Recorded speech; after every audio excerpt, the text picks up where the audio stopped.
A website can play multiple roles. The best starting point is understanding what you want your website to do. Is it Mm, a portfolio showing your case studies, or is it a lead generation tool? Maybe both. If you're a startup, sometimes your website's talking to investors, but then the messaging is different than for potential customers. So you want to think about how you're going to use it and then take that forward into, okay, now let's build this thing. Where are we going to start?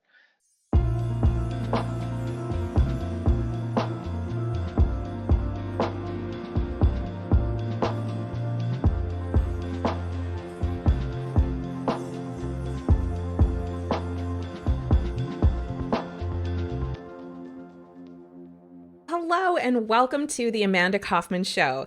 This is a interview that I did with Jeffro, and I am so excited to share it with you. I managed to leave the spotlight in the Zoom setting on the whole time. And I thought about recutting the entire episode. I thought about asking Jeffro to sit down again and do everything. But I realized that was not exactly in the spirit of what I am all about as a coach, as a practitioner, and really the spirit of the Coaches That Don't Suck series that Jeffro is a part of. This is an awesome interview, and I don't want to ask him to do it again, but I am going to put a still picture of myself when I'm talking, and you're just going to have to deal with the fact that it's not perfectly curated. Part of the journey of building this business has been finding new ways to screw up. It doesn't mean that the interview sucks. It doesn't mean that I suck.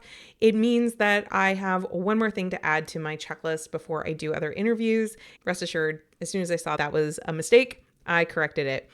Don't miss this episode with Jeffro. One of the things that is absolutely essential to having a really powerful presence online is to have a good website. I spent so long beating myself up about not having the right design aesthetic, not knowing what the right technology was. When I finally hired someone like Jeffro, I was able to get those foundations and fundamentals in place and show up like the pro that I am online.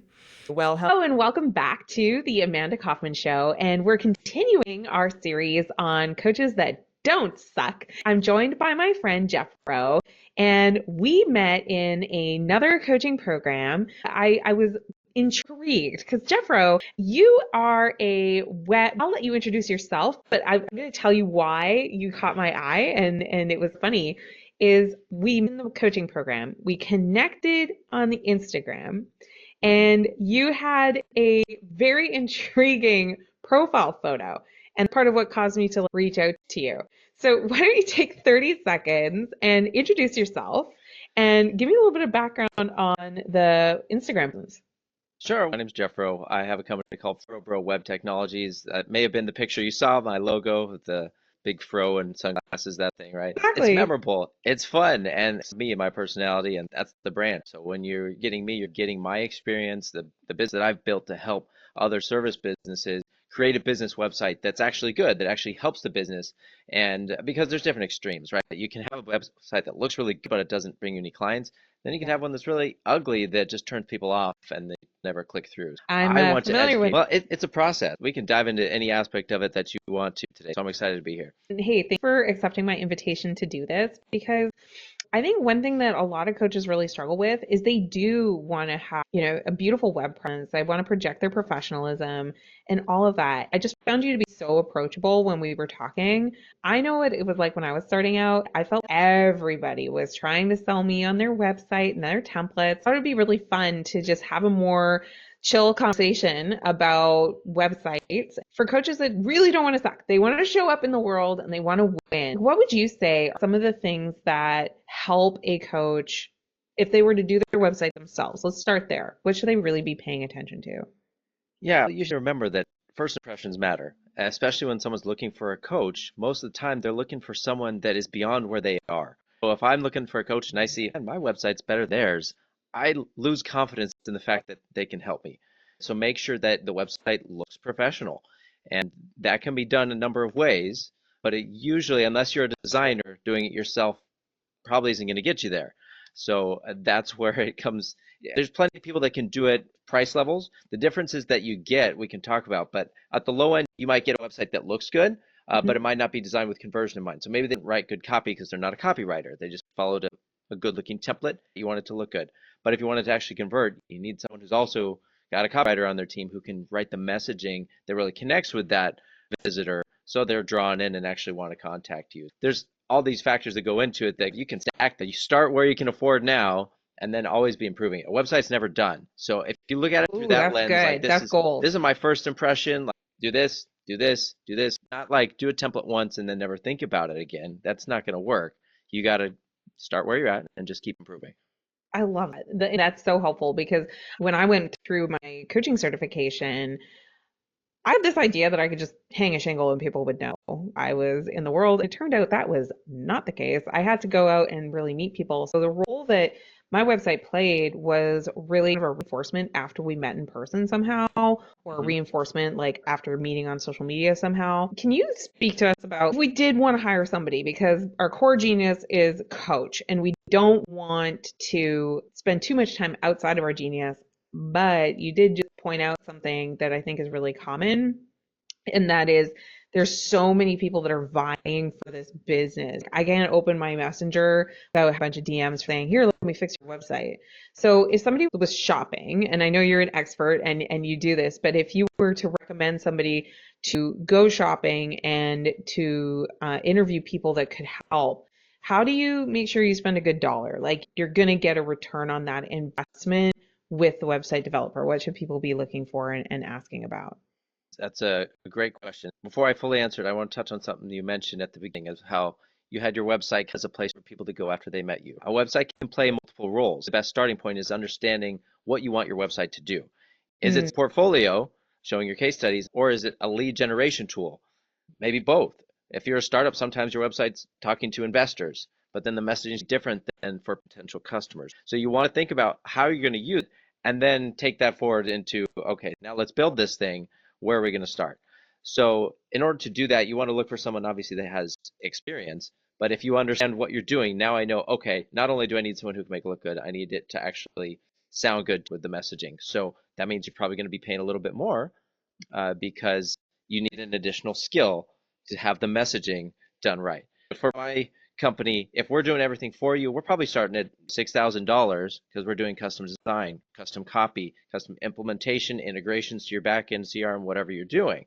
Whereas if you don't have that budget yet and you're okay, I just need a starter website, I can generate you one with AI that our tools have for $500. It's going to be good enough to start with. It's not as good as that $6,000 website. Obviously, there's a lot more that right. goes into that. You're going to have a lot more conversions on the other one. But Speak to just real quick about what is the difference in experience? Because I've definitely invested in coaching and courses and all those kinds of things. When you go to help somebody at the $500 level, there's going to be a level of interaction, right? And I have to imagine like at the $6,000 level, it's like a process. It's a real yeah, project. Can you just describe that so that people can have an idea of what it's like sure. to work with a real pro? Yeah, so for the $500 website, you fill out a form that tells me some questions, information about your business and who you serve, your services and stuff. And then I spit out a website. I say, here you go. Luck. With the other one, we have an onboarding meeting. You're still going to fill out some forms. They're going to be more detailed forms, and I'm going to ask a lot more questions about who your target customer is, what they care about, your price points. We're going to get into more details because I'm going to need to hand that to my copywriting team and say, we got to figure out messaging on this site. That's the first thing we do. We don't start with the design. And I think a lot of people fall into that trap of the first thing they do, like, I need a website. Let me go pick a template I like. The problem with that is that when you get the messaging, you're shoehorning it in. You're like, oh, they didn't really leave me enough space. I had more to say, but it doesn't fit in the template. So then you're cutting stuff out, and that's hurting your ability to connect with your audience. So we start with the copy first, then we come up with a homepage design as a first pass. We bring that back to the client. Say, oh, here's what we've come up with as our initial thoughts with the design and the messaging. What do you think? Do a round of feedback, talk about it, and if we need to make tweaks, we do that. And once we're happy with the way the homepage look and feel, if they like it, great, good direction. We'll build out the other pages and review the copy and design. After we get that done, then we do the integrations. If there's any custom forms that we're doing with built-in conditional logic, if someone fills out a form, they select, I'm in this region, we can automatically have that form submission go to this sales guy versus that one. We can automatically upload files into this Google Drive folder over here. So whatever integrations you have, if we need to send out a PDF for signature, we can do all that. But that comes after we built the site to make it more functional for you on the back end as the business owner. And That's then really we test cool. it, make it go live, and that's kind of the process. It usually takes 6 to 8 weeks. Sometimes it's 4 to 6, depending on the customer and how on top of it they are with getting back to us and How help. many edits you have. But I think sometimes people think, goodness, like I'll never forget a story. I had a person that I was talking to about possibly working together on their strategy for their coaching business. And they said, I gave this agency $15,000 and I didn't get one single lead.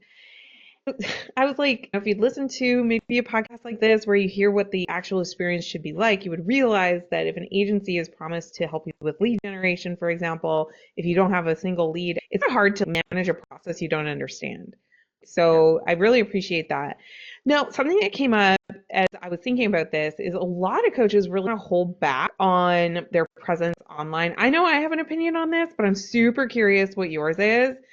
If a coach is starting out and they have a certification, but they're still working out the specifics of the target market they want to work with, or maybe they're still generating some of those very first testimonials, at what stage do you think they should have a website or be thinking about this? Is it something that they should have right out the gate, even if they're working on a lot of the messaging?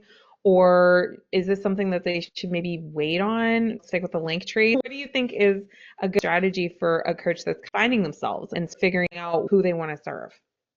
I think the sooner you can have the website, the better, just because Okay. that first impression, it makes you look more professional. And the other reason to do it sooner is because you'll realize how much you haven't figured out. Right? When you start writing this messaging, you're like, oh, how do I, how am I positioning myself? How am I different from everybody else? And it'll force you to think through that and find your niche or your differentiators. Otherwise, you're just going to sit there in the sea of sameness for a long time and wonder why nobody's finding you or caring or picking you out of the pile, right? Yeah, I really love that. And it's also super validating on my own experience. I built several websites and social media things and did a lot of workshops and stuff. And it honestly, in the beginning, felt a little like slinging spaghetti at the wall. But by doing that, I faced those demons or monsters that were scaring me out of even starting.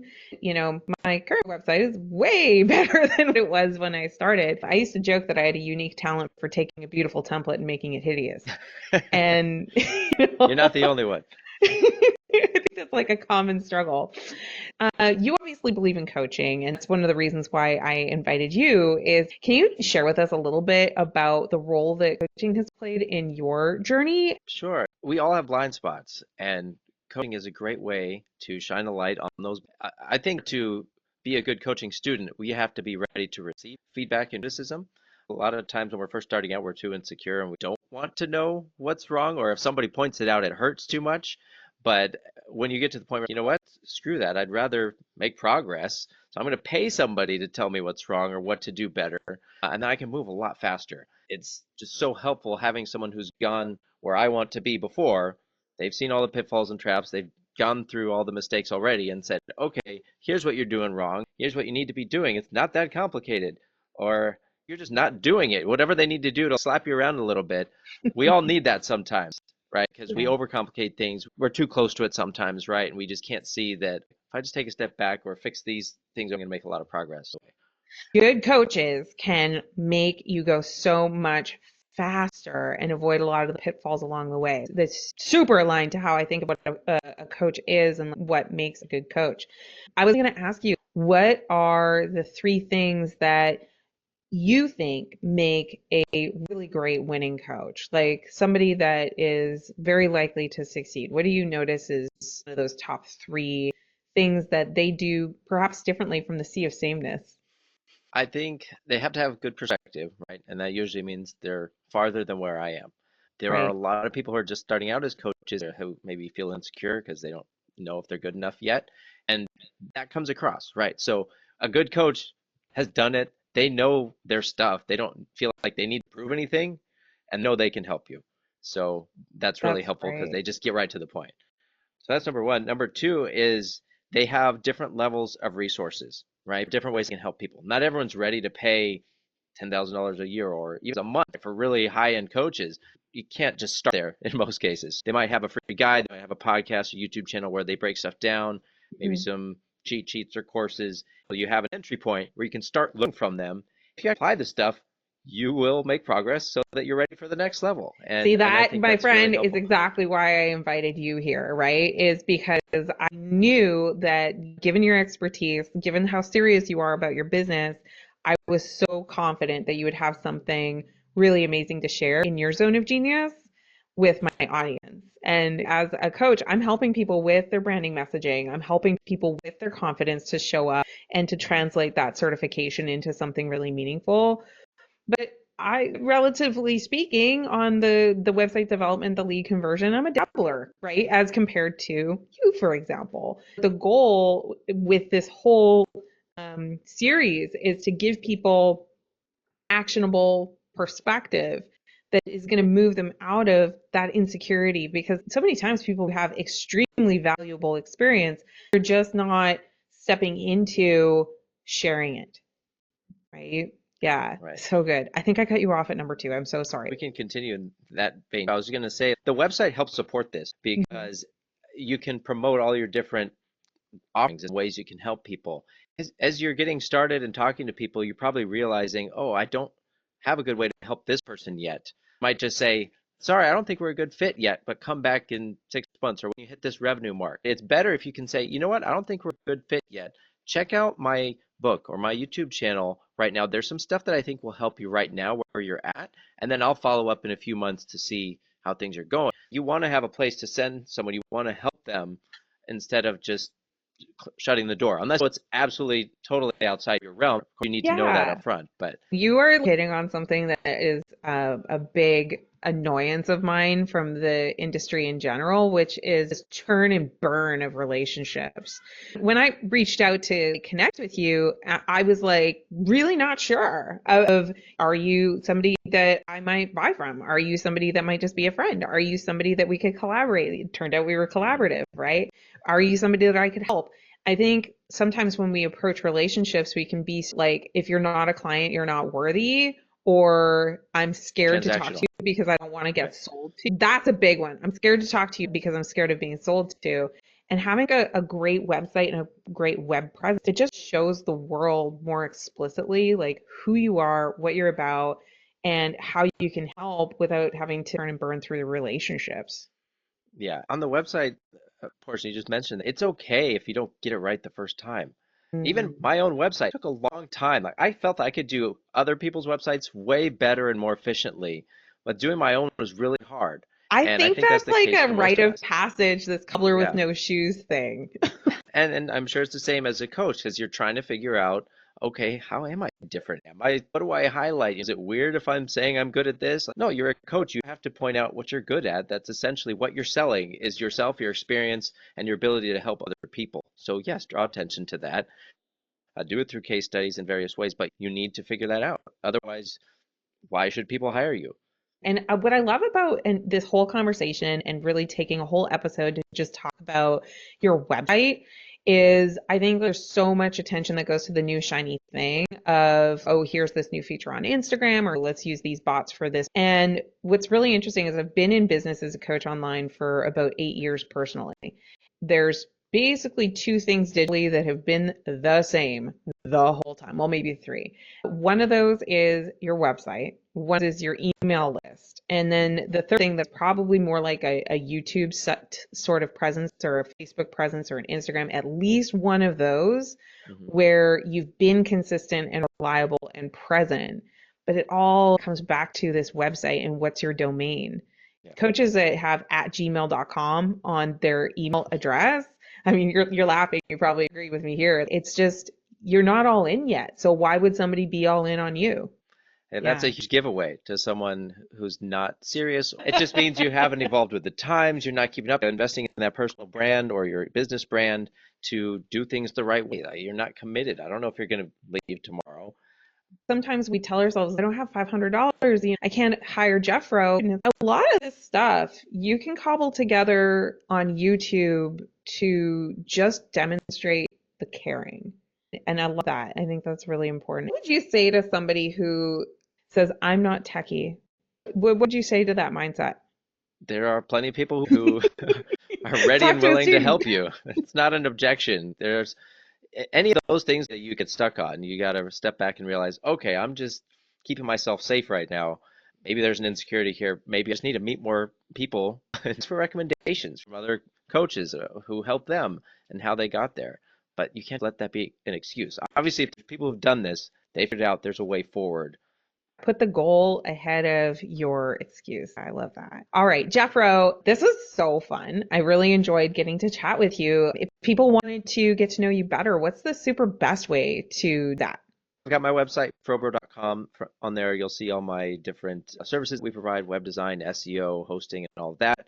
I've got a podcast, Digital Dominance. You can see it on my background if you're doing the video version of the podcast, digitaldominancepodcast.com. It's on Apple, Spotify, and everything. And we talk about digital marketing for service businesses. It includes coaches, in my opinion. That's a service, obviously. So Yes. we talk about ads and Facebook and social media, copywriting, all of these things. So that's a great way to get good advice. If you want to follow me on Instagram, I've got the business account at FroberWeb and my personal one at jeffro.official, which I recently started posting there. So you won't see a ton of posts, but I'm going to be doing a lot more. If you follow me on Instagram, send me a DM with the word audit. Because you're a listener to this podcast, I'll give you a free website audit where I record a video, go through your website, say, hey, this is something you could fix and tweak and upgrade, or it'll help. Amazing. That's so generous. And I'm going to make sure that we have all your links in the show notes as well. And hey, before we go, make sure that you subscribe and give us a wonderful rating for this amazing episode because it'll help other people